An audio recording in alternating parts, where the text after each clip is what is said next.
Well, hello everyone. My name is Claire Jedrick. I'm a TV presenter, Singapore's only female race driver. I'm also the co-founder of the Film Dispensary, ambassador. I'm a mum. I'm whatever you want to call me tonight, this evening. But I'm also very passionate about sustainability. And it is my absolute great honor to be your MC this evening for GGEF's fourth annual Women Eco Game Changer Awards 2020.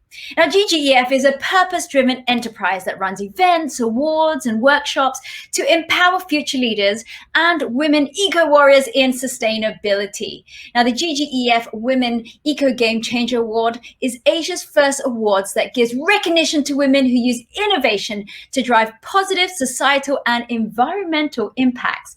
Now, tonight we will be giving out awards in 4 categories, and they include the Eco Star of Asia Award, the Eco Star of China Award, the Eco Innovator Award, and the Social Eco Game Changer Award. Now, this is the very first time that this awards night is being held virtually due to the COVID and the travel restrictions. Well, I don't want to leave her hanging. I would like to introduce Christina Lee. She is the founder and CEO of GGEF and Global Green Connect, and she will be giving the opening remarks. Christina, it's over to you. Hi, everyone. Good evening, ladies and gentlemen, family and friends, and partners from around the world. Thank you for joining GGEF Women Eco Game Changer Award today. This is our 4th annual awards, but it's the first time that we are hosting the award ceremony online. I appreciate your time, and I hope you will enjoy to hear the unsung stories from our winners and special guest speakers. This year has been enormously challenging for everyone, but we shouldn't lose sight on what is possible. And that is exactly what each of these women eco game changers have been focusing on in their own ways. You may wonder why we launched this award 4 years ago.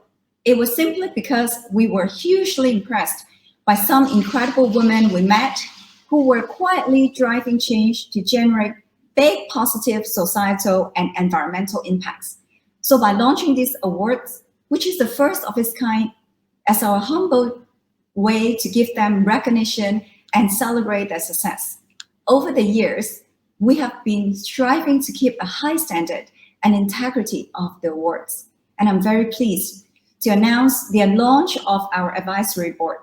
It consists with the most passionate and generous professional who would assist us to grow the awards and empower the women eco-warrior in our ecosystem by sharing their time and resources. I would like to take this opportunity to thank our corporate partners, media and network partners for making this award ceremony possible. I would also like to thank the final judges for their hard work. It's not easy to pick the winners.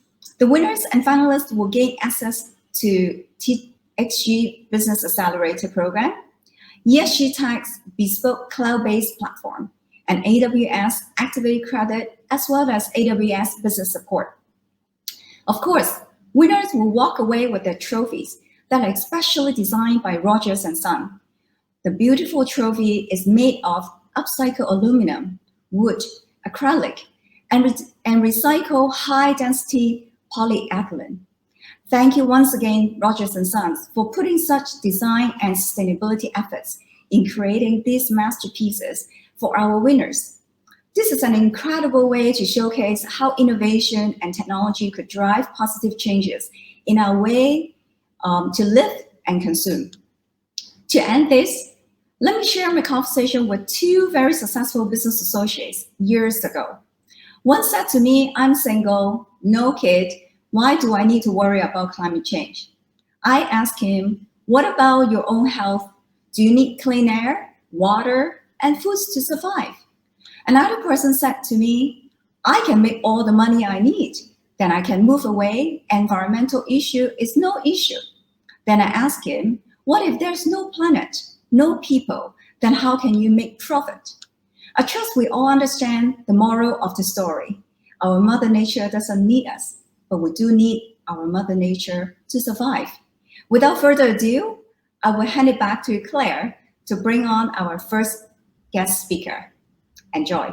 Thank you. Christina, thank you so much for that. Now I'm going to dive straight into the first award. It is the Ego Star of Asia Award, and this award recognizes youth change makers aged 35 or below. Now, it gives recognition to the achievement of a woman who used innovation to create social and environmental impact. But before we announce the award winner for this category, let's watch a short introduction video from the two finalists.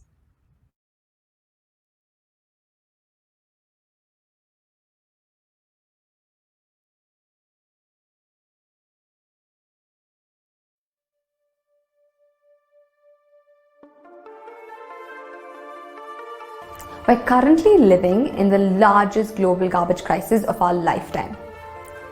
Every day, India generates more than 25,940 tons of plastic, which equates to the same weight as 9,000 Asian elephants. Working with waste pickers across Bangalore city made me confront our waste problem. I wanted to start being part of the solution, and the best way I knew how was to live a zero waste lifestyle. In my zero waste journey, I found it quite difficult, and I found products to be quite inaccessible.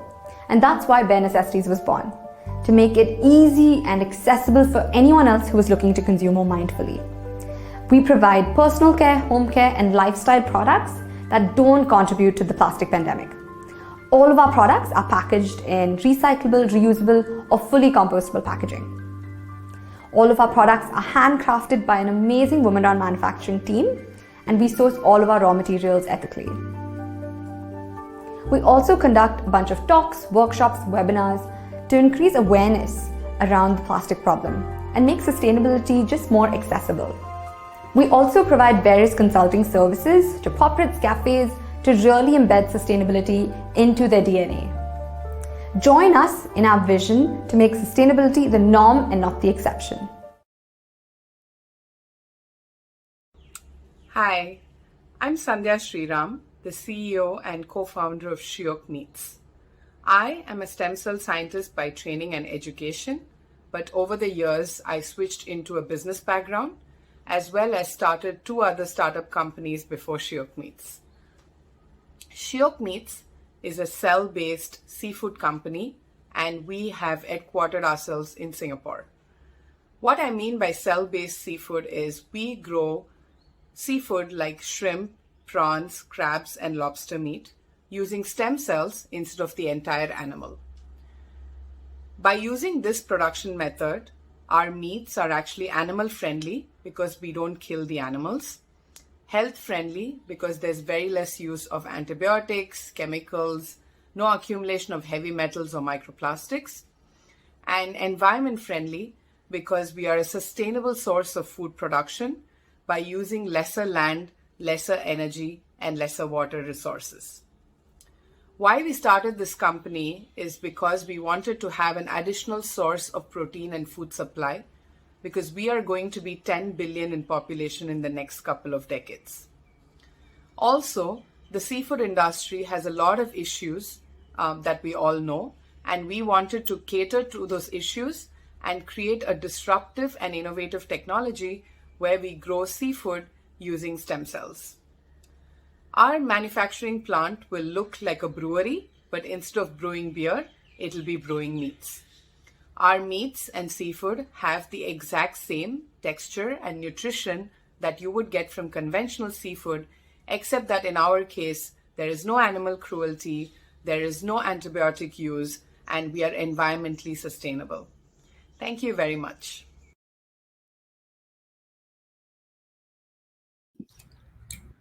Now, congrats to both of you. Amazing achievements by both our finalists tonight, Sahar Mansoor and Sandhya Sriram. Well, I'm going to announce the award goes to...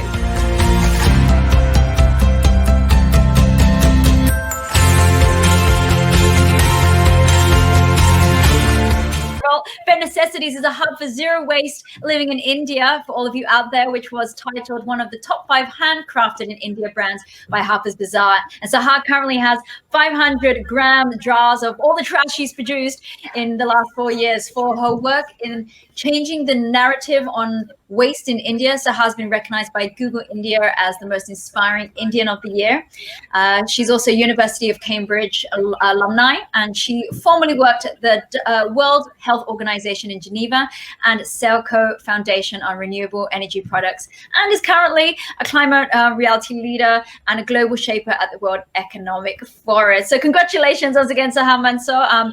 I would love for you to share a couple of words about what your win means tonight. Thank you so much, Claire, for that super generous introduction. Thank you so much, GGEF, for encouraging sustainability and women entrepreneurship. I think if the pandemic has taught us one thing, is that we really need kind of to redesign, reimagine a more cleaner and more just world. So thank you so much to everyone, and thank you so much to all of the fellow nominees. I'm honestly so inspired by reading all of your profiles. So thank you so much for this platform. I really appreciate it. Well, thank you once again, Sahar, as well as to Sandhya. Well, right now, I would like to introduce our very first speaker. He's Sir Robert Swan, who is the first person in history who walked to both poles. Walked, I just want to say again. In November 2017, Robert undertook the South Pole Energy Challenge, and the first expedition of its kind. It's a 600-mile journey to the South Pole with his son, Barney Swan, surviving solely using renewable energy. Now, Robert will also share the urgency of climate actions and what influence his mother, who is now 105 years old, was on him to pursue his dream and challenge the impossible. So please do give a warm welcome to our special speaker, a long-term partner and friend of GGEF, Robert Swan. Well, good afternoon, good evening, everybody. I'm really honoured to be part of this special awards evening. But rest assured, I'm speaking on behalf of my mother, Margaret Swan. As was said kindly, she's 105 years old. To put that in perspective, my mum is only one of 700 people on the planet who is 105 years of age or older. And I'm happy to be her little baby boy, number 7 and last in the family. And I spoke to her today, and she sends you all really lots and lots and lots of love today. When I was 16 and full of some really very crazy, silly, possibly ideas to want to become the first person in history to walk to the North Pole and the South Pole, my mum sat me down and she gave me the best advice possible. And it served me and our team extremely well. She said, Rob, women have the power. And if you respect that and respect women, you will make all these crazy, crazy dreams come true. And I did that. And we did achieve the impossible dream of becoming the first to walk to the North and South Poles. And on these journeys, I really didn't think much about the environment before I did these journeys or sustainability. But on these journeys, I experienced a few things that hopefully now, especially with the work of all of you and GGEF, who I love a lot as an organisation, that we're starting to think about. I walked under a hole in the ozone layer to the South Pole. Above us, the ultraviolet rays came through. My face was burnt off. It was my eyes changed colour. It was pretty intense. And then on the North Pole, before words like global warming and climate change existed, the ice cap beneath our feet melted for the first time, and we all nearly drowned. And I came away from that and I thought, what small part could I play in this? And I was determined to be positive and hopeful, especially for young people on these issues. And I was also given at that time a 50-year mission by the great Jacques Cousteau from France to try my best to make sure that we preserve Antarctica as a natural reserve, land for science and peace. Sadly, Jacques is no longer with us, but we've tried really, really hard on that. And we're now 30 years into that 50-year mission, 20 years to go until that magic year, 2041, when our world will decide to either leave Antarctica alone or destroy the last great wilderness left on Earth. And to do that, we've involved now over 4,500 people on our expeditions to Antarctica, and women and men, business leaders, young people, all coming. We've now taken over 80 nations involved on those expeditions, and Christina and GGEF have been a fantastic support to us on those missions, and sending some fabulous students who will become great ambassadors. And in 20 years' time, we will make absolutely sure, I guarantee you, that we leave Antarctica alone forever. What a great thing. And I'm proud to lead that mission. And over the years, I've met some incredible eco-warriors, women. You all will know Jane Goodall. Think of what she's done. She's now in her mid-80s and going strong.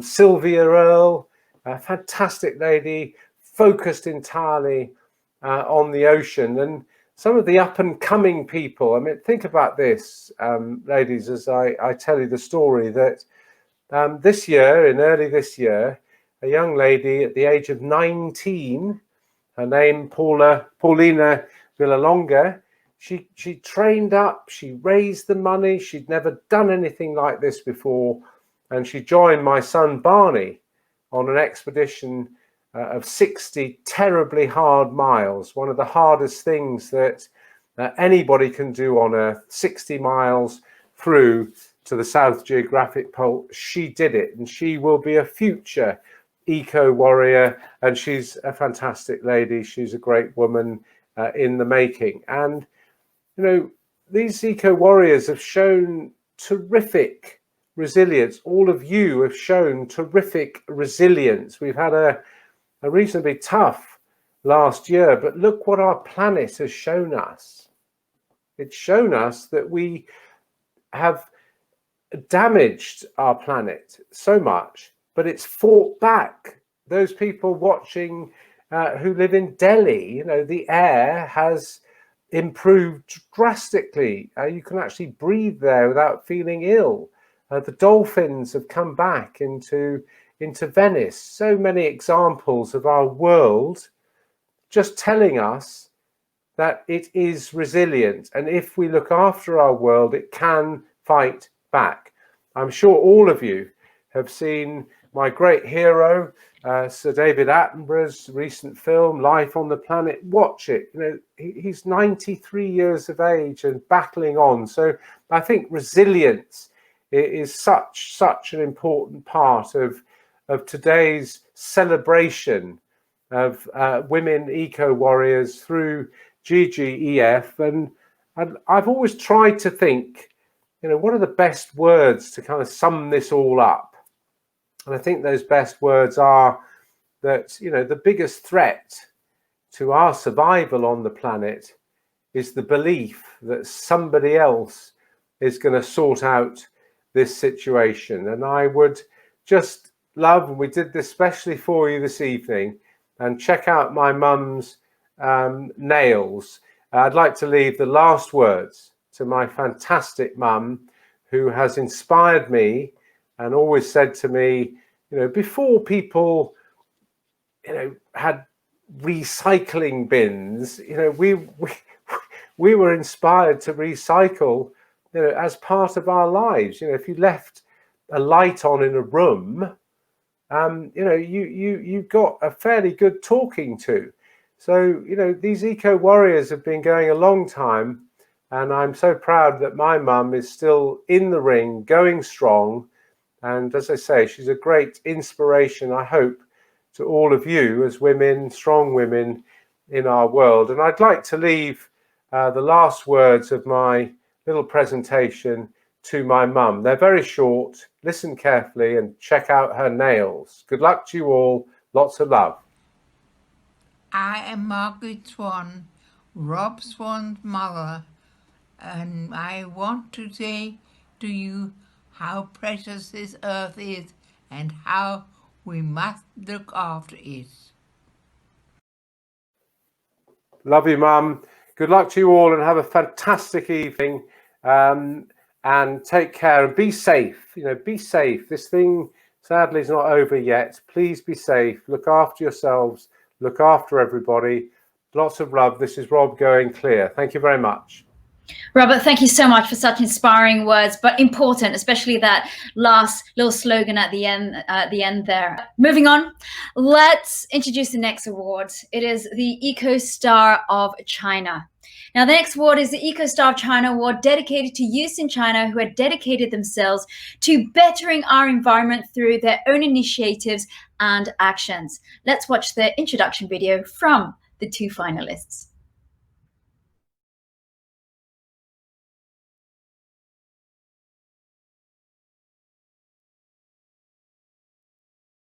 Hello everyone, my name is Bai Ying. I'm the product specialist at NewTech.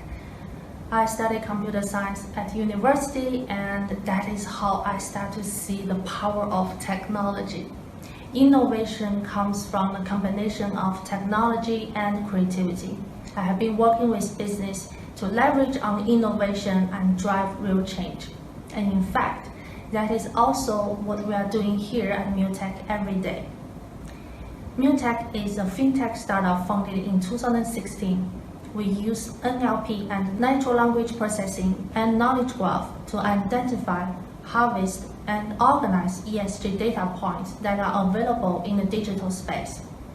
The NewTech ESG dataset, with more than 240 data points, provide a full coverage of over 800,000 public and private Chinese companies.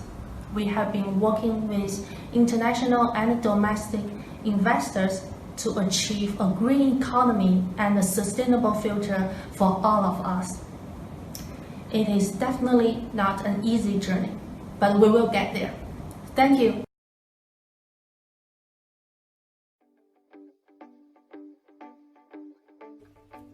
After graduation, I started joining different programs and competitions about startup.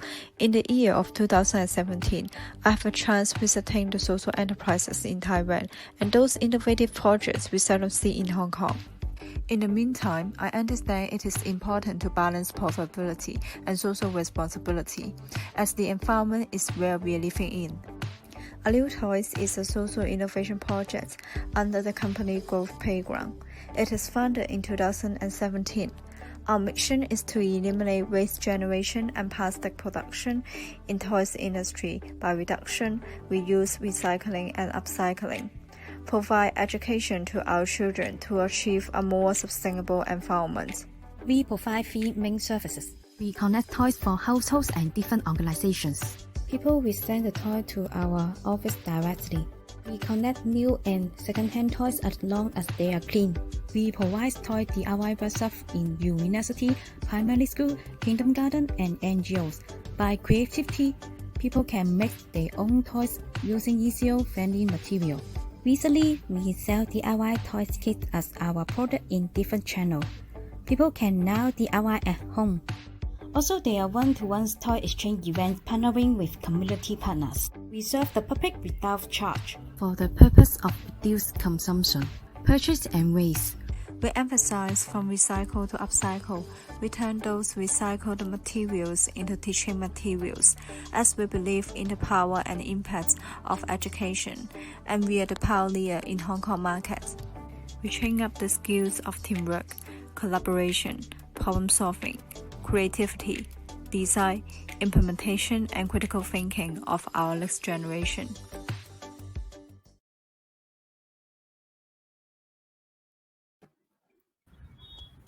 Well, thank you there. Those are our two finalists, Bai Ying and Liz Wong. Well, coming up now, we'd like to announce the Eco Star of China.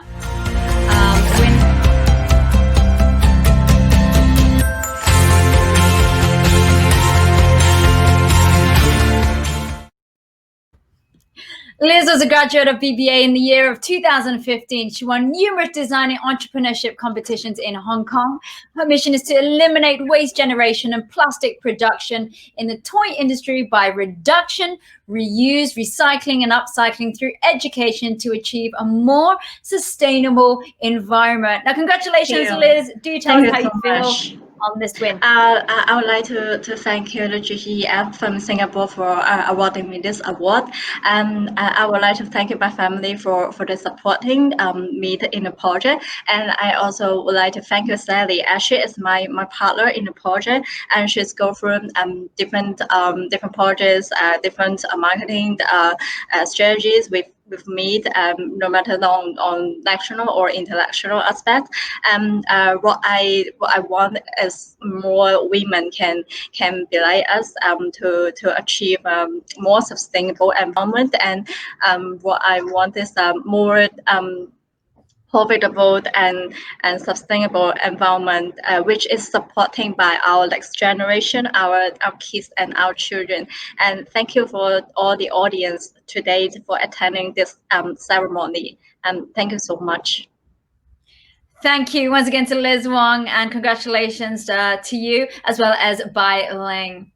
Now, I'd like to introduce our next guest speaker, special guest speech. Esther is an advocate for green building and sustainability and is responsible for CDL's sustainability leadership, which in 2020 was ranked the top real estate company in the global 100 most sustainable corporations in the world. And she played a pivotal role in the establishment of GRI's ASEAN Hub in 2019 and is a founding member of GRI ASEAN Consortium.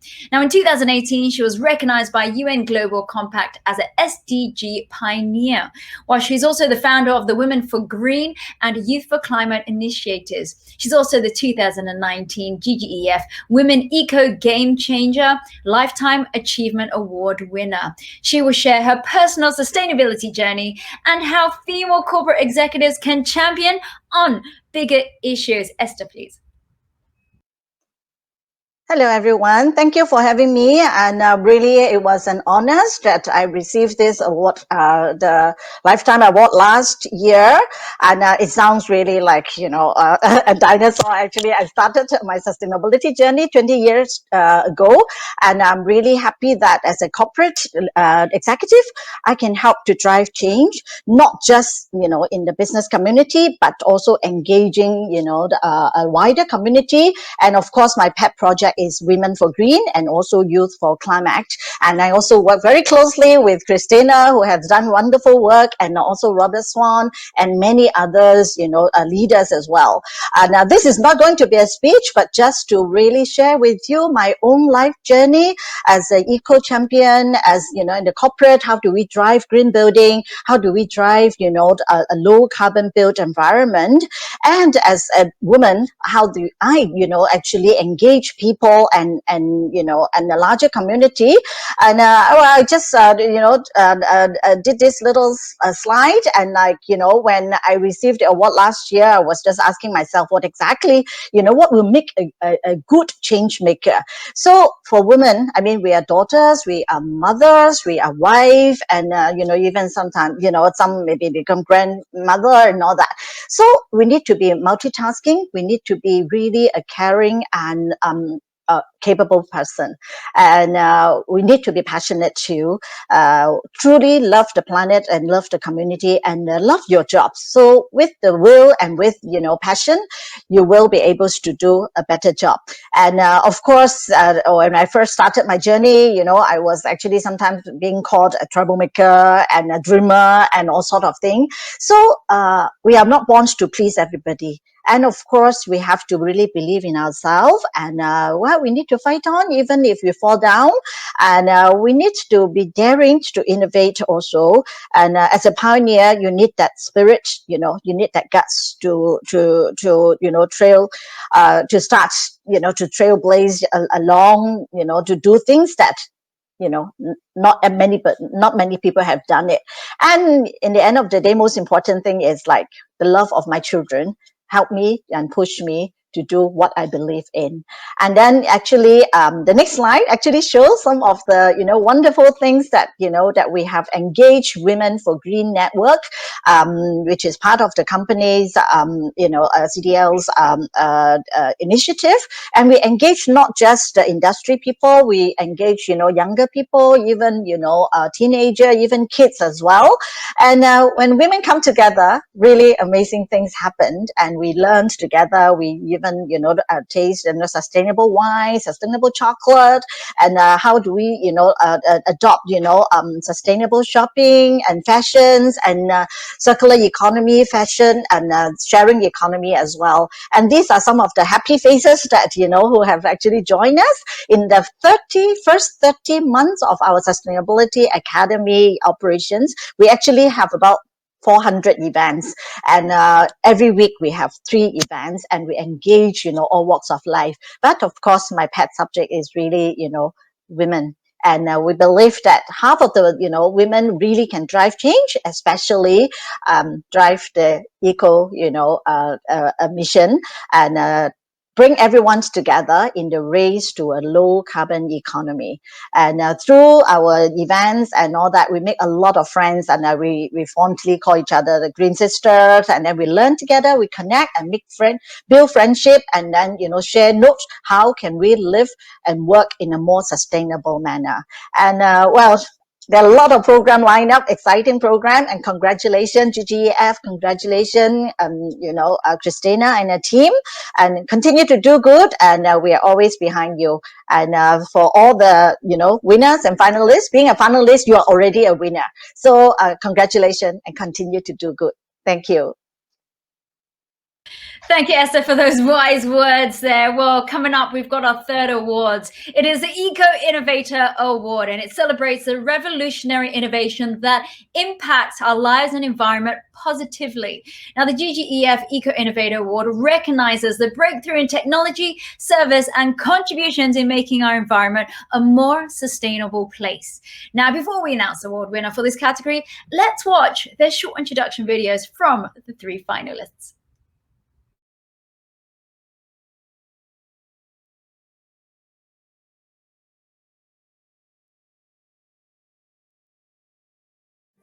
Hi, my name is Veronica Chu. I'm the co-founder of GGEF.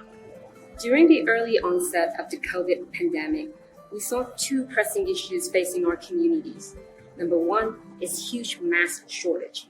Number 2 is that our healthcare frontline workers are getting facial injuries from wearing this really uncomfortable mask for long hours. Pulling our experience together, a group of us designers, engineers, and healthcare experts came up with this reusable respirator called GGEF.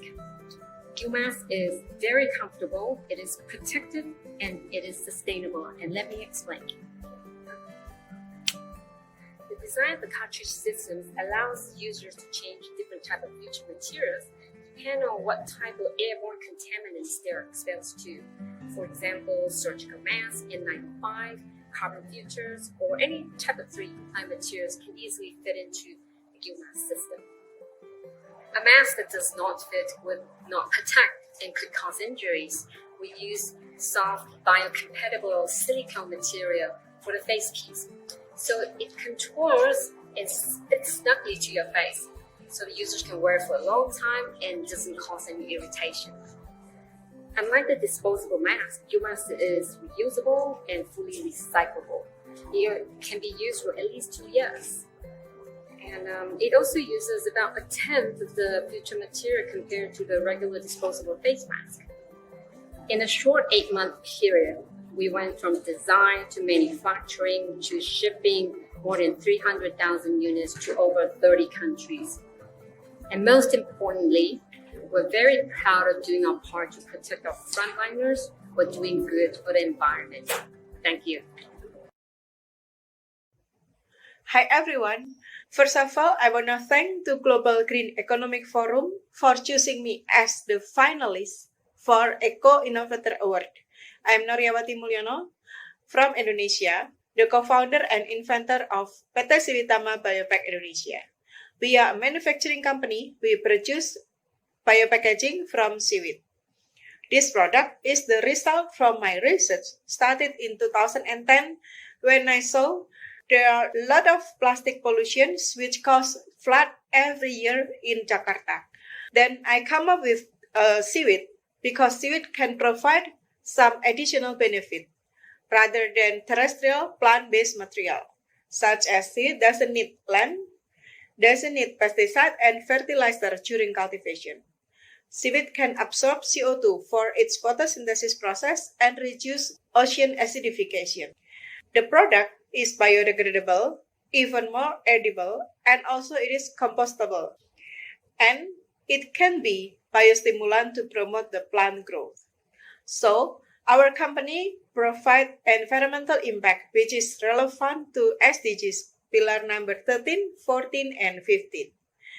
We source the seaweed from the Seaweed Farmers Cooperative so we can provide the better livelihood to them, and we support pillar number 1, 2, 3 of SDGs. We also provide job for unskilled urban laborers to work in our factory. It means that we can support pillar number 8 and 11. However, we need the support from all of you from global community to spread our mission and also our product so that we can enable our earth and we can make our earth free from plastic waste. ทุกคนถามฉันว่าทำไมเลือกที่จะเป็นนักวิทยาศาสตร์ก็คงเพราะความสวยงามเช่นนี้ทุกคนต่างชื่นชมแต่ไม่คิดที่จะดูแลมันฉันไม่อยากให้ธรรมชาติหายไปจากโลกใบนี้แล้วเหลือเพียงแค่ให้คนรุ่นหลังได้เห็นแต่ในพิพิธภัณฑ์การเป็นนักวิทยาศาสตร์ของฉันนั้นเริ่มจากการที่ให้คนรุ่นหลังได้รู้ว่าธรรมชาติทางทะเลคือแหล่งอาหารที่สำคัญต่อเราหยุดก่อนมีงานให้ทำให้เขาได้รู้ว่าโลกของเรากำลังเปลี่ยนไปสัตว์ต่างๆกำลังทยอยสูญพันธุ์และห่วงโซ่อาหารต่อไปที่จะสูญพันธุ์ก็คือพวกเรานั่นเองปะการังเป็นแหล่งอาศัยของสัตว์น้ำซึ่งเป็นแหล่งอาหารที่สำคัญของมนุษย์แต่ climate change หรือภาวะโลกร้อนจากเรือนกระจกนั้นทำให้ปะการังอ่อนแอและตายลงเราจึงต้องเพาะปะการังแบบอาศัยเพศเพื่อให้เขาได้ปรับสภาพกับน้ำและอากาศที่ร้อนขึ้นและเติบโตไปกับสภาพแวดล้อมใหม่ๆได้อย่างยั่งยืนก้าวต่อไปคือการไปสู่แอนตาร์กติกเพื่อฟื้นฟูโลกของเราให้มีธรรมชาติที่กลับมาสวยงามอีกครั้ง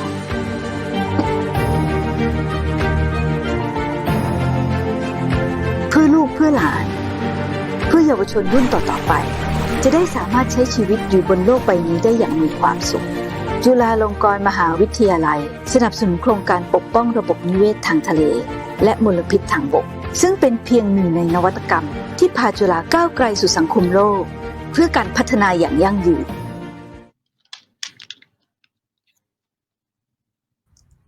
3 finalists, 3 brilliant innovations. Once again, just congratulations to you guys, whoever wins for this evening. And this is for the Eco Innovator Award. The award goes to...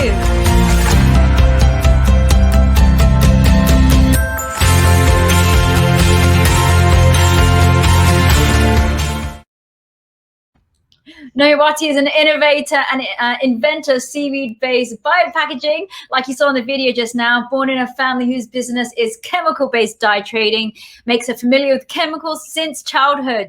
Now, this combination of education and working experience as a researcher, lecturer, and manager, you're a busy lady, in a food color manufacturer and university, equipped her with analytical and managerial skills that helped her to win several grants in research and entrepreneurship competitions. These grants have provided her with initial funding to transform research output to business and expands her network as well. So congratulations, Noyawati. Mauyano, please do share with us your feelings this evening. Okay. First of all, thank you very much for appreciating my work. Actually, this succeed is not for me. I I cannot achieve this level if I'm not supported by a very strong team. So I also want to thank to everyone. I cannot mention you one by one, but of course I have to thank really for your support. But this is just an appreciation. But the real succeed if we can make our earth free from plastic waste.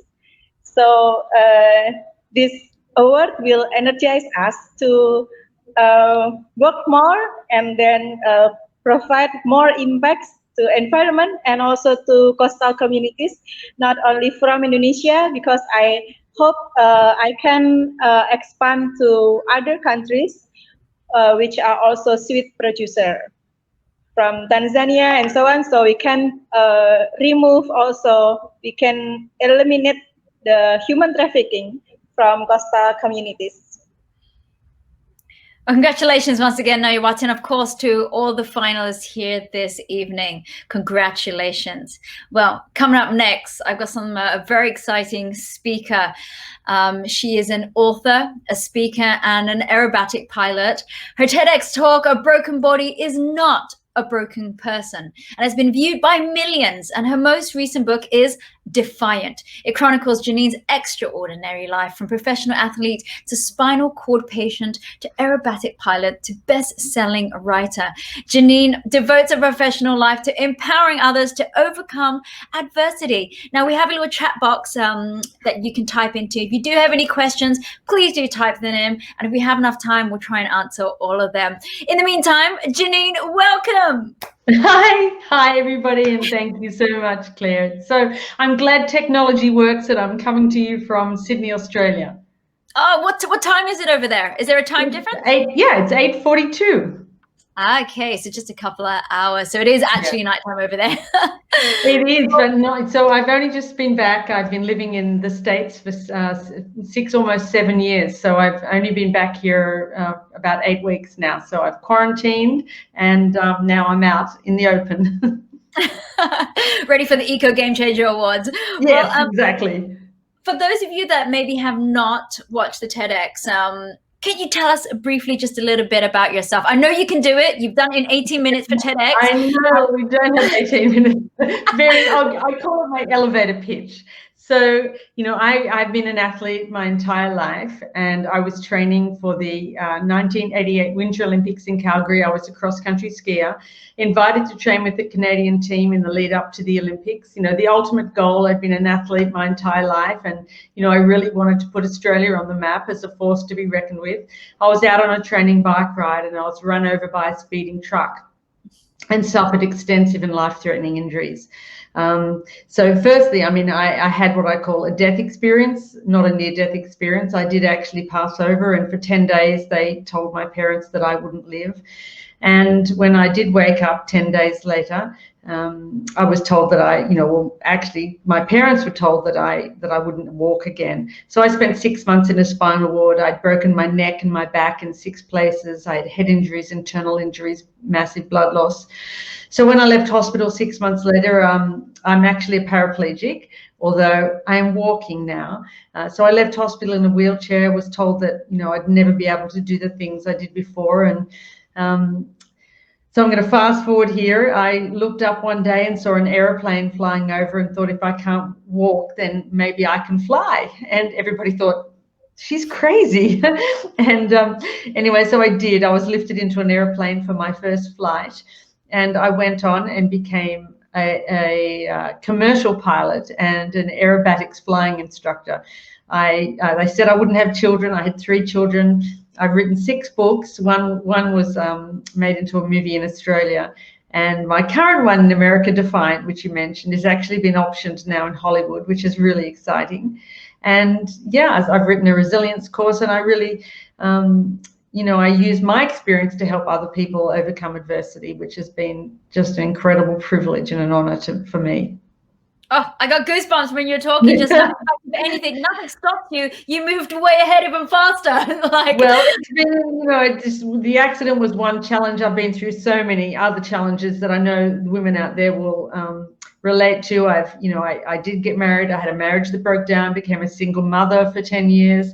I had to work and raise 3 children of my own. I've had so many challenges, which I write about in my most recent book. And I think, the accident is one thing, but it's been, incredible learning experience. Wow. I mean, this is really resilience at all levels, at all impacts of life, of work and journey. Now we read that at a resilience school. I think it's quite interesting. Do you find that there's a difference between males and females when it comes to resilience? I don't. I think it really depends on the individual. I think if we can remember that, firstly, I say to everybody, we're all resilient. The fact that we're here right now says we're resilient. We've overcome so many challenges just to get here. And a lot of people really don't give themselves enough credit for that. And it's a skill. Resilience is a skill. Science tells us that it's a skill that we can build upon. So I think that's the most encouraging thing, is we can all become more resilient. And in fact, the skills of resilience we learn from the people that are closest to us. So as parents, we have a great responsibility, because people ask me all the time, how do I help my children become resilient? And I say, well, develop those skills in yourself, because your children are watching you and they develop skills of resilience by watching everything that you do. Wow. Now, resilience itself, going back to that topic, what makes a person more resilient than another person? Is that even possible? Oh, absolutely. As I said, it's a skill. So, we develop it, and also, you can be resilient in one aspect of your life and not in another. So even though I had to display incredible resilience in overcoming my accident, in learning to walk again, and, reconnecting with life, when my marriage broke down, that was another incredible challenge that needed a different set of tools. So, resilience is a skill, and we learn it. And, one of the ways we learn it, as I said, is watching people closest to us, even those people in our work environment, we learn it from them. So one of the skills, I say, resilience is about saying yes to life. It's about, getting up every morning and saying yes to all of the experiences of life, the painful and the joyful, and showing up. That's the most important thing, just showing up for all of the experiences in life. And boy, we're all being asked to show up in an incredible way right now. Does that mean being accountable for everything that's going on? Yes, to an extent, because we can, we're responsible for how we respond. And so you find that even with COVID happening now, the people that are really struggling are the ones that are fighting, against the conditions we find ourselves in. But we are where we are. And, we need to learn a level of acceptance. And acceptance, of course, is not resignation. Acceptance is saying, well, this is what's happening right now. So now what? Which is exactly what I had to do in my life. For example, the man that ran me over, who was charged with negligent driving and got an $80 fine. I had to work through my emotions, and I had to say, okay, that happened in my life, but I have to let it go. I'm responsible for everything that happens from now on. So it's about, it's about showing up. It's about saying yes to life. And it's also about letting go, because the more we hold on to those painful experiences, the more we suffer. Now, you were saying it's a skill set. Now, I completely believe in neuroplasticity at any age. I mean, even Absolutely. For myself, I was very late into the world of motorsport, but I never let that stop me. And of course, I never knew the term neuroplasticity before that, or the link. Now, so would you say you've got to practice it like a habit, really?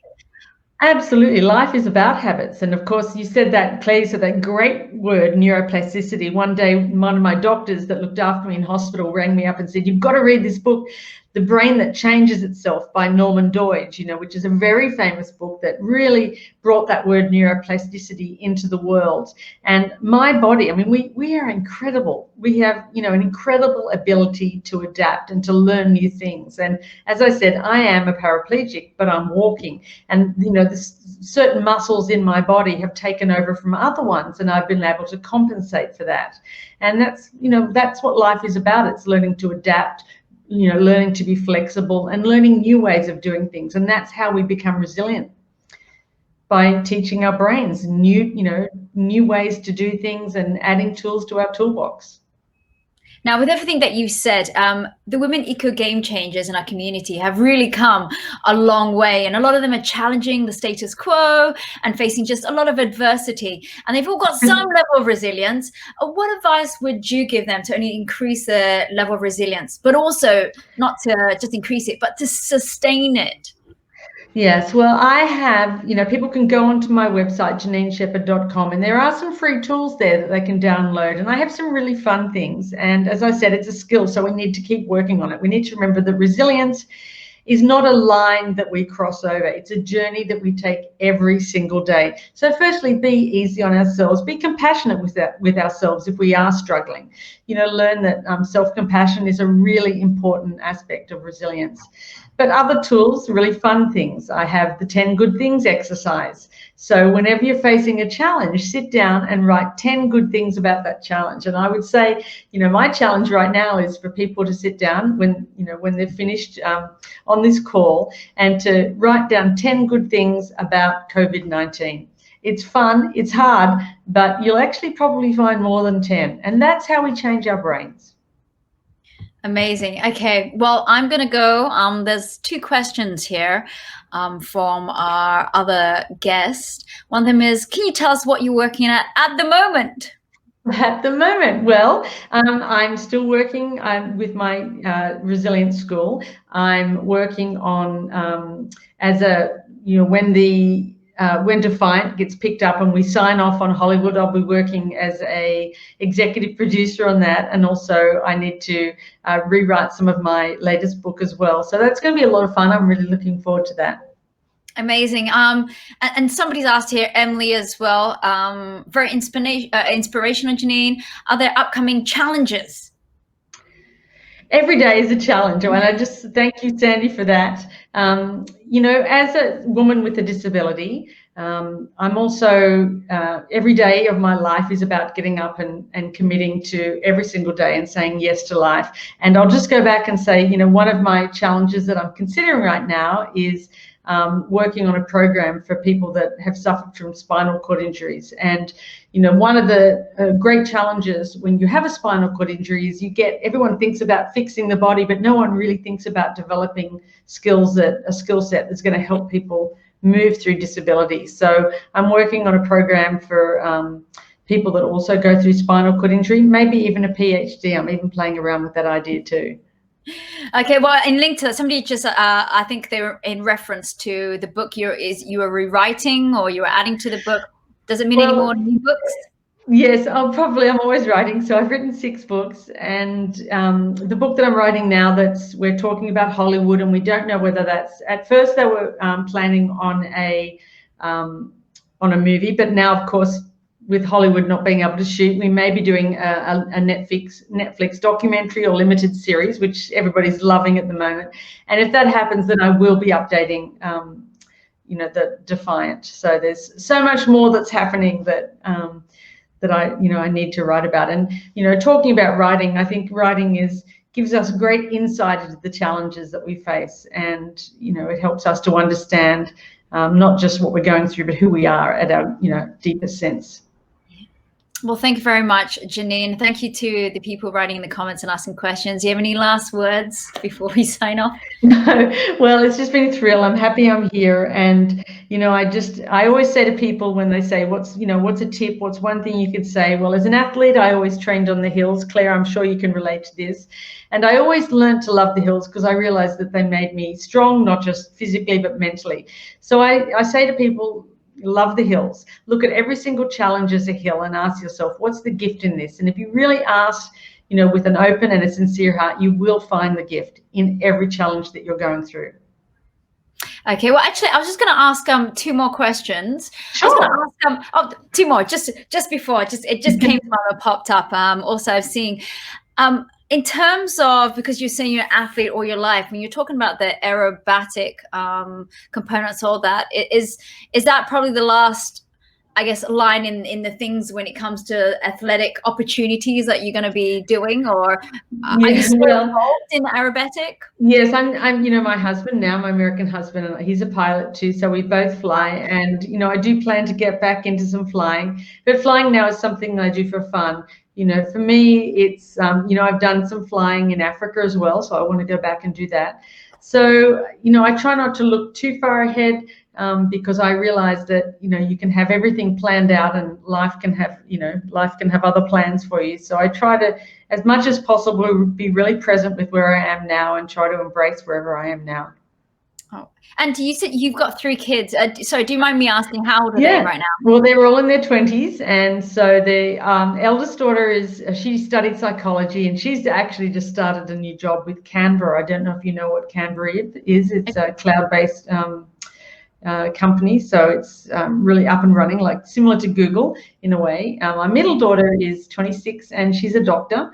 So she's an emergency room doctor, and my son is finishing off an engineering degree. So I say I've got someone to fix my head, someone to fix my body, and someone to fix my laptop. That's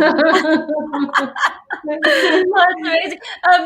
I mean, with your kids, I mean, having grown up with you and they've seen, the struggles and the challenges and the moments that you've overcome, have they themselves taken anything from this? Is there something that I guess you're passing on in terms of resilience and your life skill sets?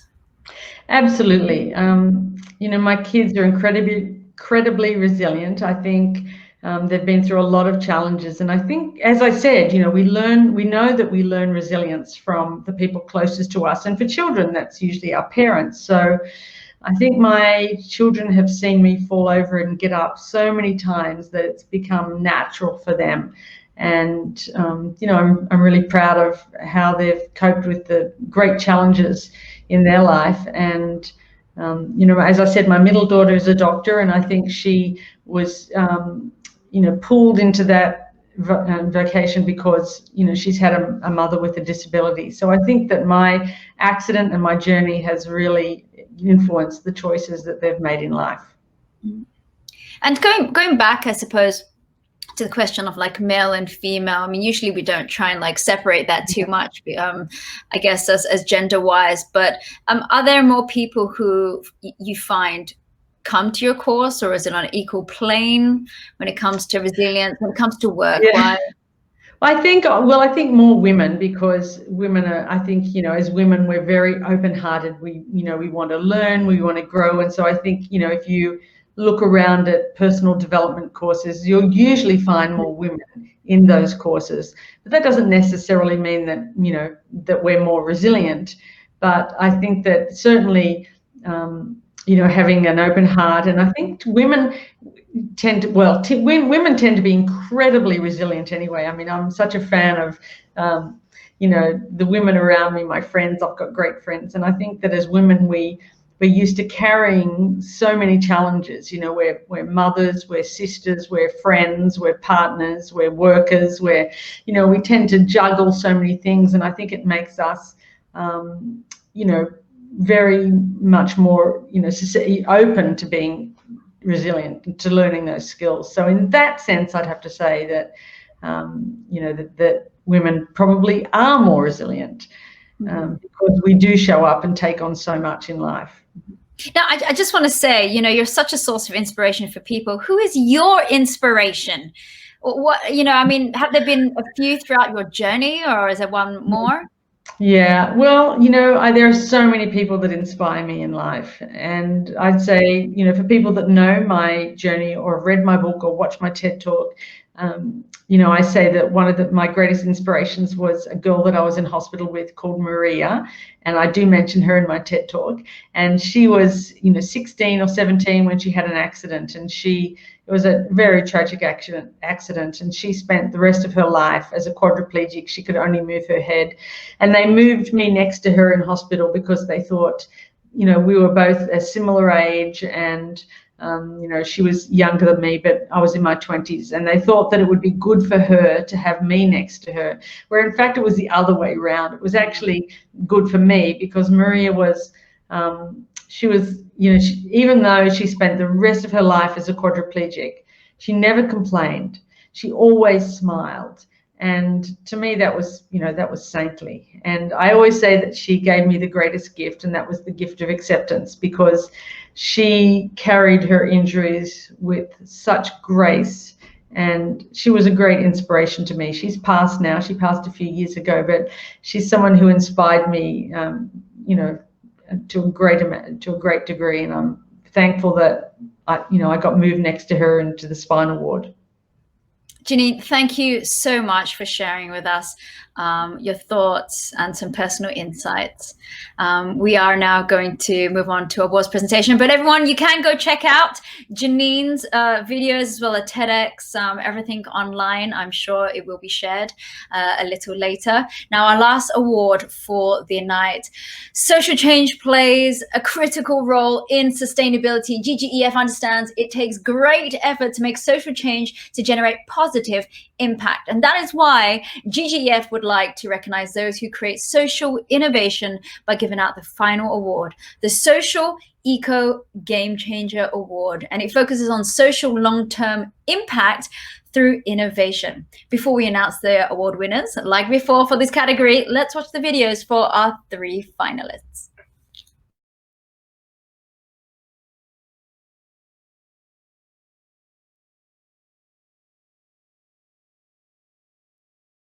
I'm Naina Sabarwal Batra, the chairperson and CEO of AVPN, which is the largest social investing network in Asia. Our more than 600 members come from across 30 markets and are funders and resource providers who are committed to mobilizing more capital towards priority impact issues in Asia. We support a wide range of social investors representing leaders in grant making, impact investing, corporate sustainability, policy making, and more, all of whom join the network to A, connect with partners who can pool complementary resources, B, learn best practices, and share knowledge with fellow thought leaders and practitioners, and finally, champion under-supported but high-impact causes to build Asia towards resiliency and enduring sustainability. Collaboration is an overused but under-practiced concept, and there is no better time to leverage the power of networks to set the foundation and move the needle for humanity.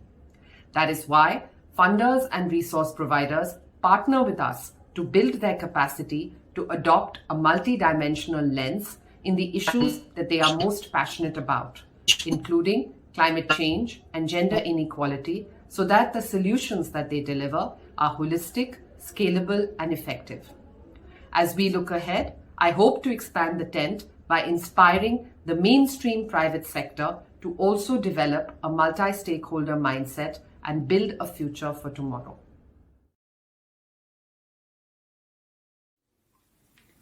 Hello, my name is Jean McKay, and I'm a conservation biologist working to protect our natural world for over 25 years. From managing conservation research and training programs in Central America, Africa, and Asia, to helping set up the first amphibian specialist group for the International Union for Conservation of Nature. For the past 13 years, I've been living and working in Southeast Asia, including 2 years based in wonderful Singapore. My projects mostly focus on biodiversity-rich Indonesia, finding local solutions to complex real-world problems.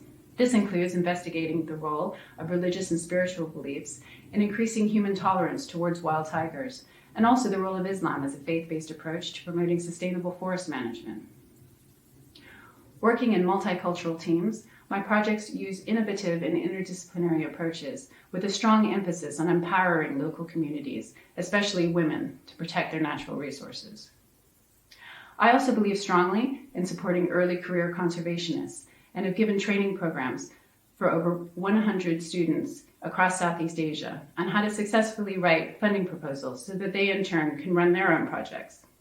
I also give talks to primary age students on the role of the environment and conservation biology in understanding and protecting it.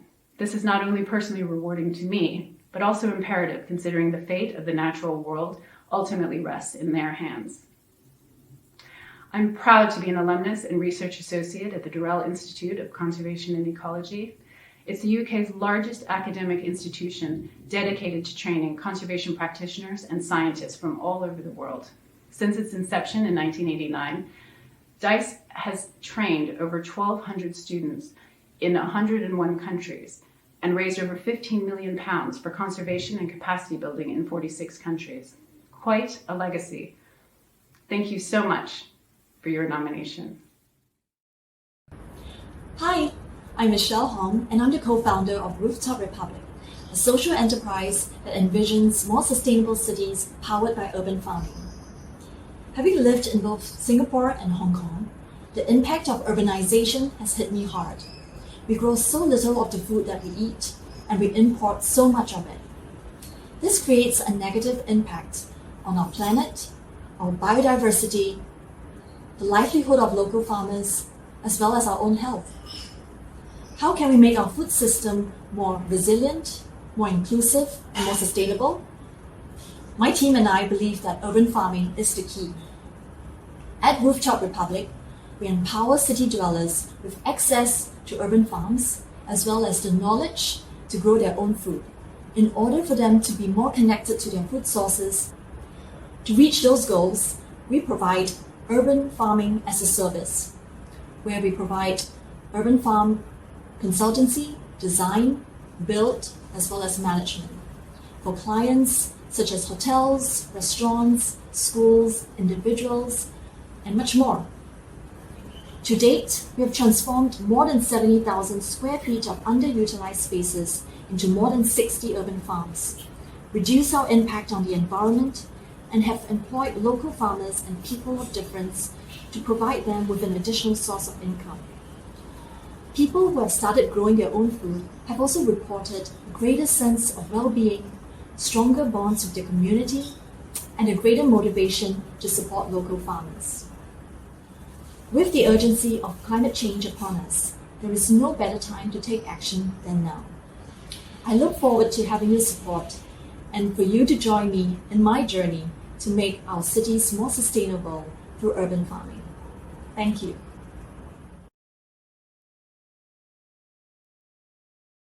Our three wonderful finalists, Nina Batra, Jean McKay, and Michelle Hong. Right now, I'd like to introduce the Social Eco Game Changer for GGEF Women Eco Game Changer Awards 2020, and it goes to...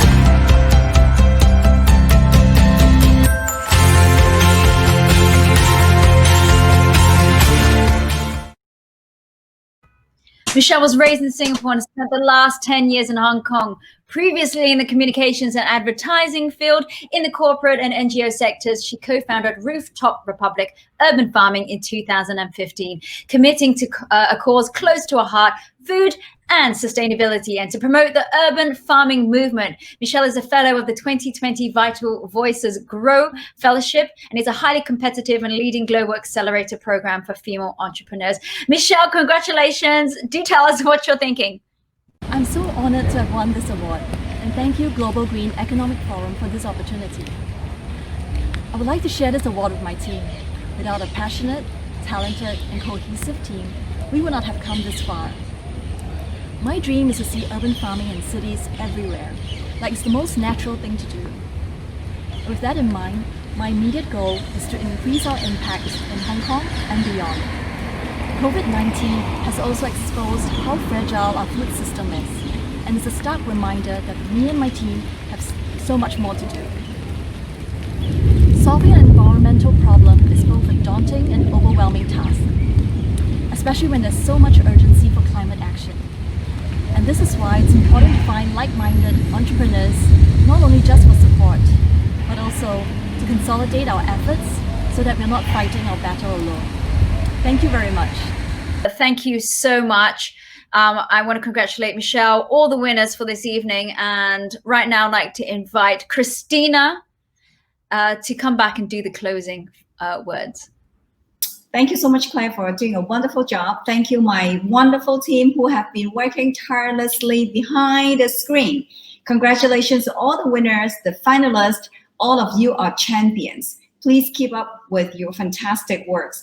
Thank you once again for our corporate partners, media and network partners, judges, advisory board members, last but not least, our special speakers for sharing their stories. I hope you all are inspired to innovate, challenge the seemed impossible, and collaborate for a better and sustainable future. Please follow us on social media. Let's stay in touch. Thank you so much for joining us and have a good evening. Thank you.